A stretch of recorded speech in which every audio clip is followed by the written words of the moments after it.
Hello students, welcome back to the first session of economics chapter sectors of Indian economy. So students, today we are going to study about sectors of Indian economy, that is the primary, secondary and tertiary sectors that you have already studied in the previous grades. So let us start with the primary one. Now students, as you are aware that India being an agrarian country, the primary sector of this country will be agricultural sector. So what do you mean by primary? The origin, the source from where you can acquire natural resources and then manufacture it, and then you can say you can transport it to the consumers. So let us start with primary. Hence, India is an agricultural country. Maximum raw material comes from primary sector. Hence, primary is also known as agricultural sector.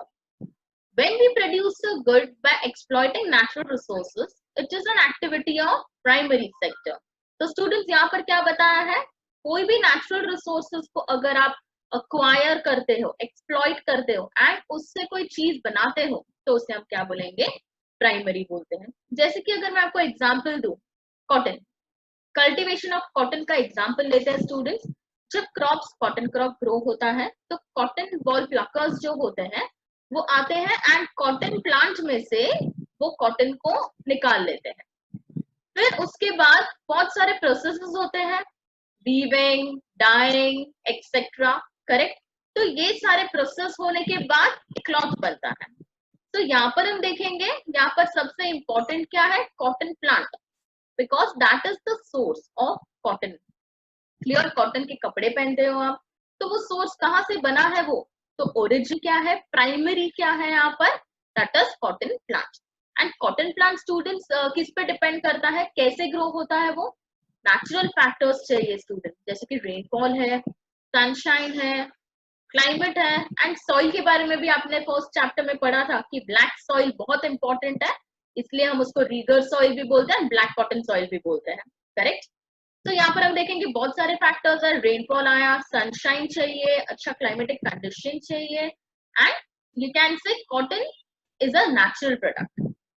Since most of the natural products we get are from agriculture, dairy, fishing, forestry, this sector is also called as agriculture and related sector.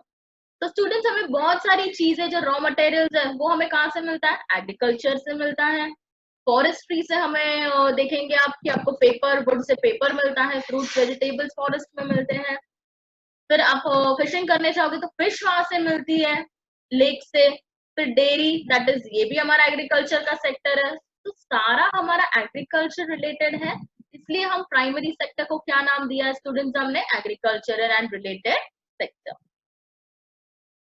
अब देखते हैं manufacturing और you can से secondary sector. Now, once the cotton ball pluckers pluck the cotton, they get involved in number of activities, which is nothing but manufacturing sector. कोई भी चीज grow होती है तो उसको मैन्युफैक्चर किया जाता है. जैसे कि एग्जांपल दूं, अब आप देखोगे कहीं पर कॉटन ग्रो हो रहा है, करेक्ट, तो क्या आप डायरेक्टली कॉटन पहन सकते हो? वही कॉटन आप पहनोगे? It is next to impossible. तो हर एक चीज को क्या करना पड़ता है? प्रोसेस करना पड़ता है, which involves manufacturing. So secondary sector is also known as manufacturing sector. The secondary sector covers activities in which natural products are changed into other forms through ways of manufacturing. अब आपको मैंने बताया ही secondary sector activities कौन सी होती है, जहां पर हम natural resources को क्या करते हैं? उसके फॉर्म से चेंज करते हैं. जैसे कि आपको मिनरल्स की बात करूं मैं स्टूडेंट्स, मिनरल्स में अगर आयरन और आप देख रहे हो, आयरन कहीं से एक्सट्रैक्ट कर रहे हो, बराबर, कोई रॉक से आयरन एक्सट्रैक्ट कर रहे हो, तो वो रॉक से आप आयरन लेते हो, फिर डायरेक्टली आपके घर पे ऐसा लिक्विड फॉर्म में आयरन होता है? नहीं ना.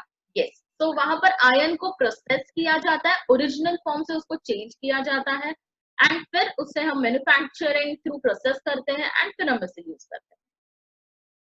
So it is the next step after primary. जैसे रॉ मटेरियल्स को आपने प्रोक्योर किया, उसके बाद आप सेकेंड एक्टिविटी आपका उसको मैन्युफैक्चर करना. The product is not produced by nature but has to be made, and therefore some process of manufacturing is essential, correct. कोई भी प्रोडक्ट स्टूडेंट्स डायरेक्टली आप देखोगे तो ग्रो नहीं होता, बराबर। जैसे कि कॉटन का ही एग्जांपल हम लेंगे, क्या कपड़े डायरेक्ट ग्रो हो सकते हैं कॉटन के? नहीं हो सकते। तो नेचर कभी भी डायरेक्ट प्रोडक्ट प्रोड्यूस नहीं करता है, बराबर। इसलिए मैन्युफैक्चरिंग बहुत असेंशियल है। अब ये जो है हम देखेंगे, ये मैन्युफैक्चरिंग जो है वो घर पे भी किया जाता है एंड अब देखोगे मिल्स में भी किया जाता है। जैसे आपने सुई धागा मूवी देखी होगी, वहां पर घर पे मैन्युफैक्चरिंग होता था, क्लियर। हमारे इंडिया में तो आप देखोगे तो यार्न स्पिन करना, वीव करना क्लॉथ, ये सब पहले तो घर पे ही किया जाता था, इसलिए हमारे यहाँ पर एम्प्लॉयमेंट जनरेट होती थी इससे, क्लियर। तो हम देखेंगे कि यहाँ पर फैक्ट्रीज में भी होता है एंड घर पे वर्कशॉप एट होम भी होता है, correct. Since this sector gradually became associated with different kinds of industries that came up, it is also called as industrial sectors. तो ये सेक्टर क्या है स्टूडेंट? ये बहुत सारी इंडस्ट्रीज, ये सेक्टर में आप देखोगे बहुत सारी इंडस्ट्रीज सेटअप हुई है, इसलिए हम इसको क्या बोलेंगे? The third name will be industrial sector, because manufacture करने के लिए क्या जरूरत होती है? इंडस्ट्रीज की जरूरत होती है, बराबर। तो मैन्युफैक्चरिंग को हम और एक नाम दे सकते हैं, विच इज इंडस्ट्रियल सेक्टर। तो सेकेंडरी हमने देख लिया, secondary is also known as manufacturing. Products produced by nature cannot be consumed directly, hence some process is essential, which is known as manufacturing. This can be done in factory or workshop or at home also, clear. Hence because of this sector many industries has been set up, hence it is also known as industrial sector. So now students, जब एक product cotton को weave कर देते हैं etcetera, फिर क्या किया जाता है? फिर इसे कंज्यूमर तक पहुंचाया जाता है। तो वो सब क्या होता है स्टूडेंट्स? जो भी सर्विसेज देते हैं हम आफ्टर प्रोडक्शन, जो भी सर्विसेज होती है वो सारी चीजें टर्शरी में आ जाती है, जिसे हम सर्विस सेक्टर भी कहते हैं। After primary and secondary, there is third category of activities that falls under tertiary sector and is different from above two. अब प्राइमरी सेकेंडरी तो हमने देख लिया, अब टर्शियरी क्या है हम ये देखेंगे। It is the third activity.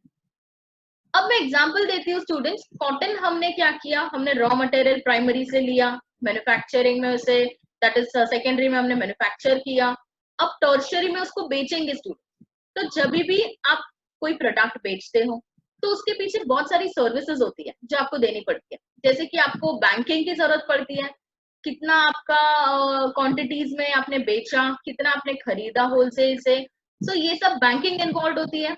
फिर आपको किसी को फोन करना पड़ता है, डीलर्स को, तो टेलीकम्युनिकेशन होता है, लेटर्स भेजने पड़ते हैं, बराबर। कहीं कभी आप देखोगे तो आपके पास पैसे नहीं होते ट्रेडिंग के लिए, तो आप लोन अप्लाई करते हो।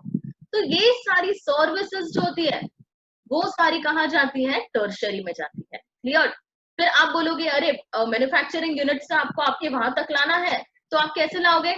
सबसे इंपॉर्टेंट इज ट्रांसपोर्टेशन, जो टर्शरी सेक्टर का सबसे इंपॉर्टेंट सर्विस है। So for example, goods that are produced in the primary or secondary sector would need to be transported by trucks or trains and then sold in wholesale and retail shops. At times, it may be necessary to store these in godowns. बराबर students. अब देखेंगे हम बहुत सारी जगह पे आप देखोगे तो ट्रक्स और ट्रेन से ट्रांसपोर्ट होता है, होलसेल में बेचा जाता है, फिर होलसेल वाले रिटेल में देते हैं। अब कभी कभार यही सारी चीजों को स्टूडेंट्स क्या किया जाता है? गोडाउन में स्टोर किया जाता है, एंड जब इसके प्राइस बढ़ते हैं तब इसे बेचा जाता है, तो फार्म हाउस को प्रॉफिट होता है। We may also need to talk to others over telephone, send letters or borrow money from banks. हमें बहुत सारी चीजें करनी पड़ती है, बराबर स्टूडेंट्स। तो ये सारी भी क्या है? एसेंशियल सर्विसेज है टर्शरी सेक्टर की। So transport, storage, communication, banking, trade are the examples of tertiary activities. Since these activities generate services rather than goods, tertiary sector is also known as service sector. क्या ये services कोई goods produce कर रही है? नहीं students, ये तो service दे रही है, इसलिए हम टर्शियरी सेक्टर को क्या बताएंगे? सर्विस सेक्टर भी बोल सकते हैं। तो इसमें क्या था स्टूडेंट्स? हम देखेंगे third category tertiary. Examples, storage, communication, transport are some examples of tertiary sectors. Here goods is not produced, you can say, इसलिए हम टर्शियरी को क्या बोलेंगे? Service sector. Classify the following list of occupations under primary, secondary and tertiary sectors. So students, ये एक fun slide है. यहाँ पर आप देखोगे आपको सिर्फ बताना है कि कौन से प्राइमरी में है, कौन से सेकेंडरी में है और कौन से टर्शियरी सेक्टर्स में इन्वॉल्व है. तो ये आपका होमवर्क होगा. ये मैं आपको जूम सेशन में ask some questions related to this. आपको एक नोटबुक में इसे लिख के एज अ होमवर्क रखना है. तो your homework for today's session will be primary, secondary, tertiary को इन शॉर्ट आपको एक्सप्लेन करना है अलोंग विद एग्जांपल्स. एंड आपको ये स्लाइड दैट इज टेलर जो है, टेलरिंग कहाँ आया आप देखोगे, service sector. Correct. That is tailor जो है वो सर्विस प्रोवाइड कर रहा है, सी के दे रहा है. सेकेंडरी में भी लिख सकते हो आप इसे. तो आप अपने हिसाब से इसको सॉल्व करना एंड मुझ तक पहुंचाना. Thank you so much.